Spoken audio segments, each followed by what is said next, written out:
Now, let's stick on abortion because I want to go. We haven't really talked about abortion on this show. Mm-mm.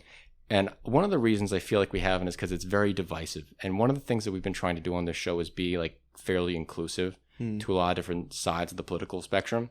But I think it's time we have to talk about abortion because there's a story that the Times reported on about a 13-year-old girl who was raped in Mississippi. And it's a tragedy, and I want to run through a little bit of her story. So the Time did not give her name to keep her identity a secret, but we're going to call her Ashley. And in the fall of 2022, she was raped by a stranger in her yard outside of her home, and she was afraid to tell. She was afraid to tell anybody. So she didn't tell her mom, she didn't tell her dad, she didn't tell anyone, and she kept it to herself. And her whole personality changed. She stopped leaving her room. She stopped talking. She was already shy, but she became almost mute after this experience. And what's so sad is the mom never told her daughter. Regina is the mom's name for this story. Regina never told Ashley how babies were made because she thought kids just need to be kids. And, she didn't need to learn that yet. So Ashley didn't even know that what happened to her could result in pregnancy. She had no idea. She had no idea where any of it came from. So she went to the hospital after a lot of excruciating pain. And when they did an ultrasound, they found out she was 10 to 11 weeks pregnant. Regina had no clue. She felt horrible. And Ashley would not answer any questions. She wouldn't open her mouth. She had a blank face. She could not understand what was happening to her. And so where does abortion come into this? 7 months earlier, the nurse could have directed Ashley to abortion clinics in Memphis that were 90 minutes away, or Jackson, Mississippi, which were 2.5 hours away. But today, Ashley lives in the heart of abortion ban America. In 2018, Republican lawmakers of Mississippi enacted a ban on most abortions after 15 weeks of pregnancy, and originally the law was blocked, but when the court overturned Roe v. Wade, this ban went into effect. The closest abortion clinic to Ashley and Regina was Chicago. To get to Chicago, they would have had to drive for 9 hours, would have had to stay at multiple hotels, would have had to pay for food, and Regina would have had to miss work, which was not an option. So they could not go get an abortion. It was not an option to them. They could not drive up to Chicago. Couldn't happen.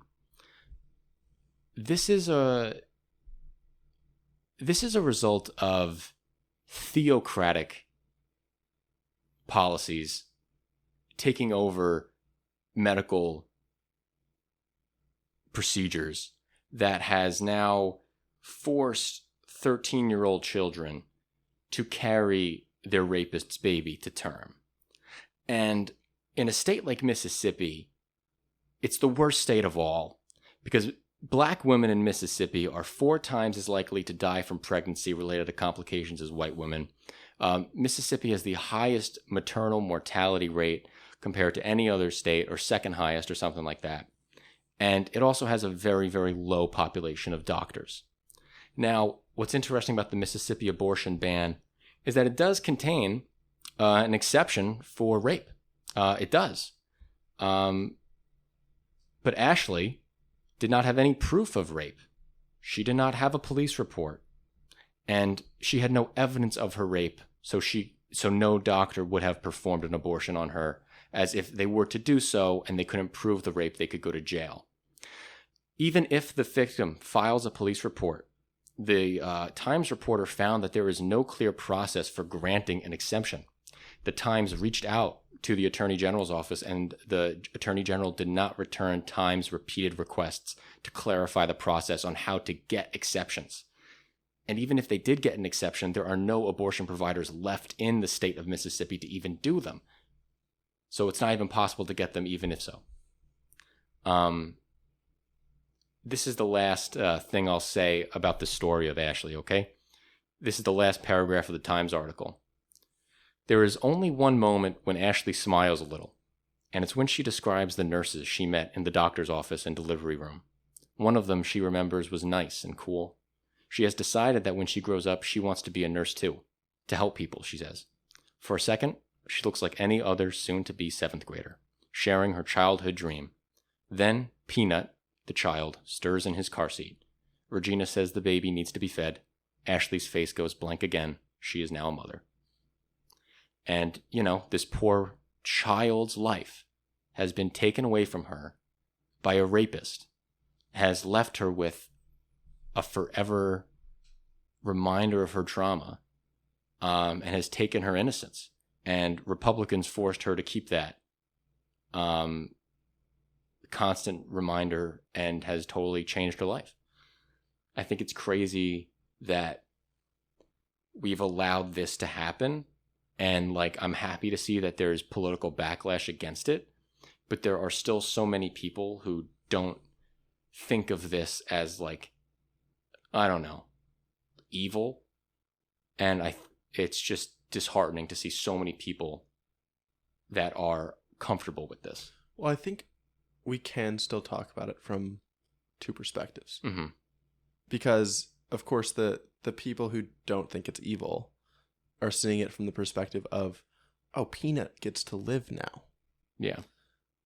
And so I want to try to address that, because I've thought a lot about this, and I honestly can't quite come to a solid logical consistency. Yeah.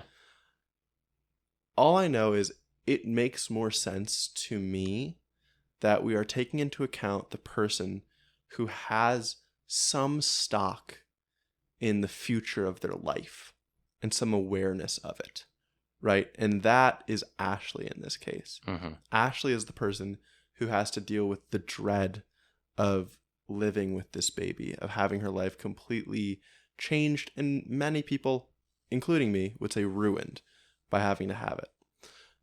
Peanut, if aborted, has to suffer none of that at all.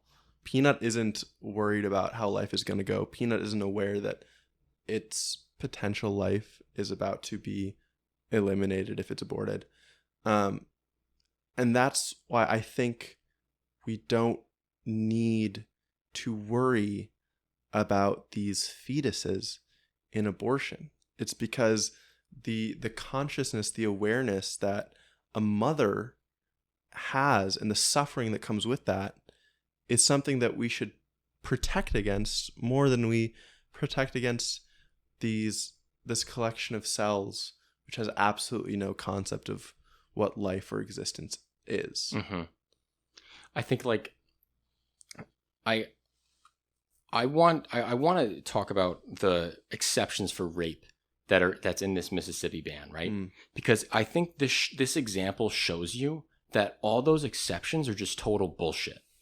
The exceptions are just to make better PR for what these laws actually are, and they are just abortion bans.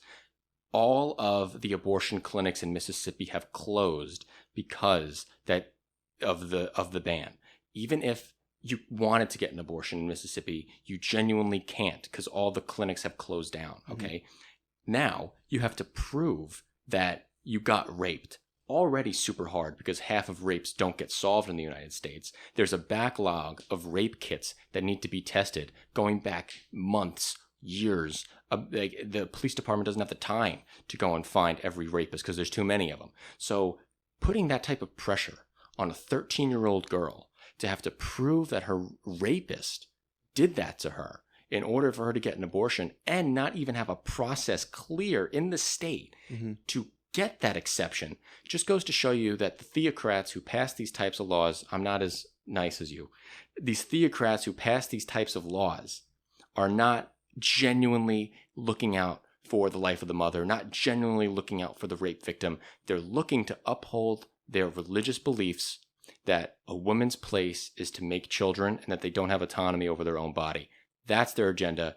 It's nothing else. And I honestly, I almost refuse to entertain a difference of their agenda when it comes to this issue. I think people may be misled on it, but at the end of the day, the religiosity of the movement is pushing to, and that's a shame because I consider myself a religious person, and I would never force a 13-year-old child to carry their rapist baby to term and push for an agenda that takes away a woman's autonomy and only makes her no less than a baby factory because some book that was written 2,000 years ago told me to do so, even though it didn't. Yeah, no, I think I agree with you on that. I think that the agenda, the motivations here are entirely religion based. Totally. I think that's the only reason that you lose the nuance of taking into account the plight of the mother for the sole benefit of the life of the seed inside, or the fetus. That sounded weird. I don't like that I said that. Yeah, I don't like you said seed either. Yeah. I'm just like a collection of cells. Fetus almost seems like too much. Is it fetus eye? No, I'm kidding.